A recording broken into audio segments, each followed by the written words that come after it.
আসসালামু আলাইকুম ওয়া রাহমাতুল্লাহ। আপনাদেরকে স্বাগতম জানাচ্ছি ব্রিগেড এগ্রো ফার্মের পক্ষ থেকে। আমি সাইফ।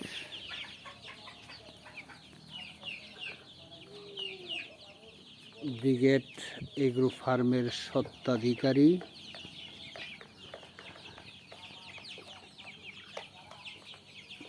প্রিয় খামারি ভাই এবং বোনেরা, যারা মুরগি পালন করেন, এদের মধ্যে ফার্ম আকারে যারা মুরগি পালন করতেছেন এবং করবেন বলে ভাবছেন, তাদের উদ্দেশ্যে আমার নিজের মতামত আপনাদের কাছে উপস্থাপন করব। আশা করছি আপনারা আমার ভিডিওটি দেখবেন এবং ভালো লাগলে শেয়ার, লাইক এবং কমেন্টস করবেন।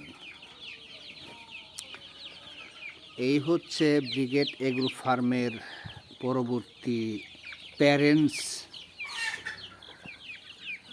বানানোর জন্য যে জাতের মুরগি সংগ্রহ করা হয়েছে, এগুলো হচ্ছে ব্রিগেড ইন্টারন্যাশনালের বর্তমানে প্যারেন্টসের বাচ্চা।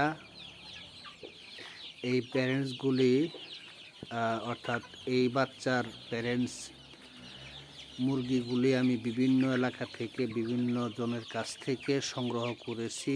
এর মধ্যে আমাদের টাঙ্গাইল ডিস্ট্রিক্টের মির্জাপুর থানা, কালিহাতি এবং এইদিকে কালমেঘা নামের একটা এলাকা আছে, ওই এলাকা থেকে। কালমেঘা অবশ্য এটা সখীপুরতেই অবস্থিত।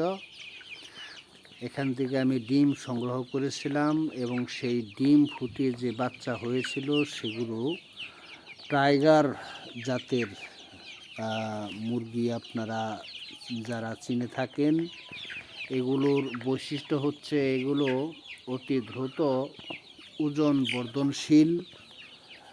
এগুলো প্রায় 40 থেকে 45 দিনের মধ্যে 1 কেজি মুরগি এর ওজন আসে এবং মোরগ যেগুলো হয় ওগুলো 12, 13, 1400 গ্রাম পর্যন্ত আসে।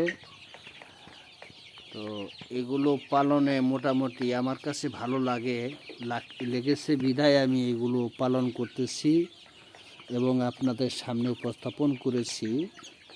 এগুলো আমি এখানে যে বাচ্চা আপনাদেরকে আমি বিশেষভাবে তুলে ধরতে চাই, এখানে বাচ্চা কিন্তু 2 ব্যাচের, 2টি ব্যাচ 7 দিন অন্তর অন্তর যে আমার এই ব্রিগেড এগ্রো ফার্মের হ্যাচিং ফ্যাসিলিটিস যেটা আছে সেটা এখান থেকেই, অর্থাৎ আমি ডিম নিজেই ফুটাই।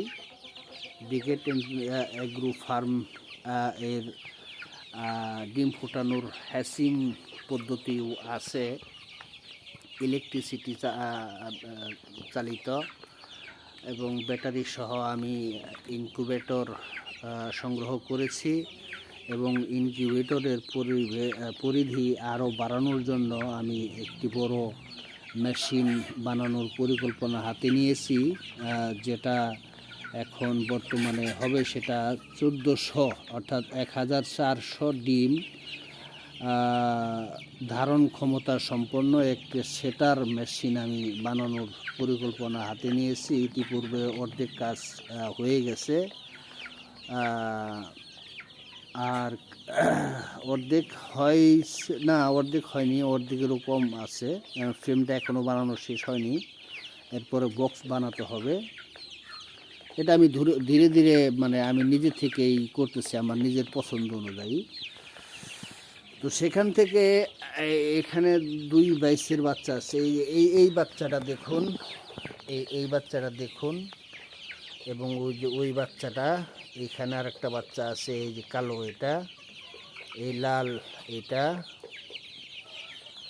ওই যে এইখানে আছে এই সমবয়সের, এবং এখানে কিছু পরের ব্যাচের যে বাচ্চা আছে ছোট আকারের দেখতে, ওই যে ছোট আকারের ওই একটা বাচ্চা আছে ওখানে, এই তো এই যে এটা এটা এটা এরপর ওই এটা, অর্থাৎ এই সাইজের ছোট যেগুলো আছে বোধহয় মনে হচ্ছে যে এগুলো ঠান্ডা লেগেছে, হঠাৎ করে এনেছি তো আমি চিন্তা ভাবনা করতেছি কালকে একটা ভ্যাকসিন আছে, ভ্যাকসিনটা দিয়ে আমি ঠান্ডার ওষুধ দেবো নাকি ওষুধটা দিয়ে ঠিক করে ঠান্ডার ওষুধ দেব।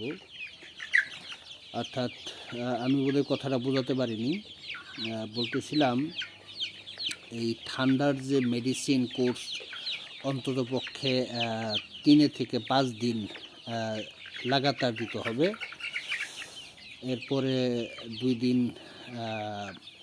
গ্যাপ রেখে অর্থাৎ ফ্রেশ পানি দিয়ে এরপর ভ্যাকসিন, নাকি ভ্যাকসিনটা এখন দিয়ে দিব। অবশ্য পানি খাচ্ছে, এটা ভালোই পানি খাচ্ছে, প্রায় 5 লিটার পানি খেয়ে ফেলছে একদিনে। এখানে বাচ্চার সর্বমোট আছে 100-র উপরে, 110-12টা এরকম হবে। আর এর আগের ব্যাচের এখানে কিছু আছে ফাউমি জাতের, এবং সাথে দেশিও আছে ক্রস, এই যে এটা দেশি, আমি লাইটটা বাড়িয়ে দিচ্ছি আপনাদের বোঝার জন্য, লাইটটা আসছে না,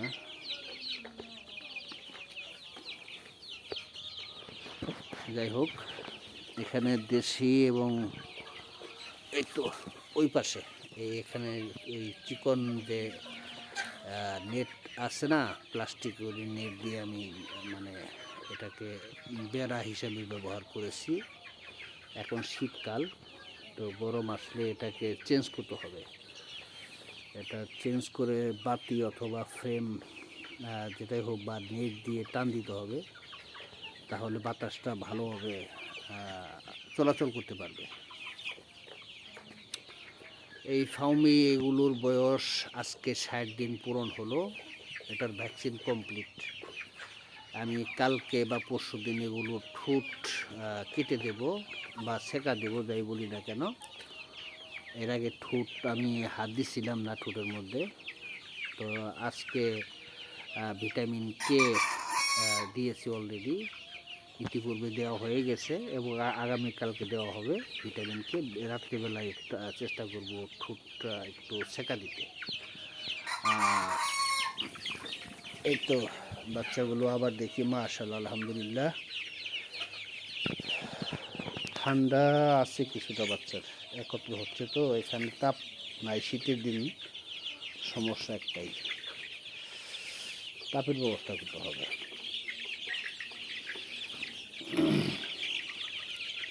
তো আপনারা সবাই দোয়া করবেন, আপনাদের কাছে অনুরোধ, আল্লাহ পাকের কাছে আপনার মোনাজাতে ব্রিগেড এগ্রো ফার্মের সার্বিক মঙ্গল কামনার জন্য আপনার মোনাজাতে স্মরণ করবেন এবং আল্লাহ পাকের কাছে দয়া করে অন্তত পক্ষে একবার বলার চেষ্টা করবেন, আল্লাহ পাক যেন এই ব্রিগেড এগ্রো ফার্মকে তিনার অশেষ বরকত এবং রহমত এবং দান, ওনার দানশীল আল্লাহ পাক, উনি যেন এর সার্বিক উন্নয়ন দান করেন, যাতে করে এখান থেকে হালাল রুজি উপার্জিত হতে পারে। সেজন্য আল্লাহ পাকের কাছে দয়ার ভিক্ষা চাচ্ছি। আপনারা সবাই ব্রিগেড এগ্রো ফার্মের জন্য দোয়া করবেন। ব্রিগেড এগ্রো ফার্মের পক্ষ থেকে আমি সাইফ, আমার জন্য আমার সুস্থতা এবং মানসিক পরিস্থিতি আল্লাহ পাক ধারণ করার শক্তি দান করেন, ধৈর্য দান করেন এবং এদেরকে পালন করার তৌফিক দান করেন। আমিন।